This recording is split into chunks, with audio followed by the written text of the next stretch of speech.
ఓంಕಾರ ರೂಪ ಹೇ ವಕ್ರತುಂಡ ಕಾತ್ಯಾಯನಿ ತನಯ ಆನಂದ ಹೃದಯ ಸಂಪ್ಯಾರ್ಥತೇಷ್ಟ ಫಲದಾನ ಮೂರ್ತೆ ತಾಪತ್ರಯಾಹರಣ ಪ್ರಧಿತ ಪ್ರಭಾವ ಕರುಣೈಕ ಸಿಂಧೋ ಕಾರುಣ್ಯ ಮೂರ್ತೆ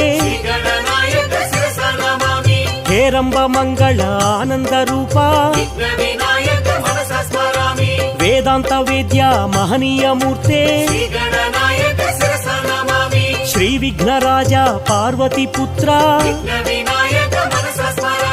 ವರಸಿದ್ಧಿನಾಯಕ ಹೇ ವಿಘ್ನರಾಜ ಗೀರ್ವಾಣಿ ಬೃಂದ ಪೂಜಿತ ಪಾದ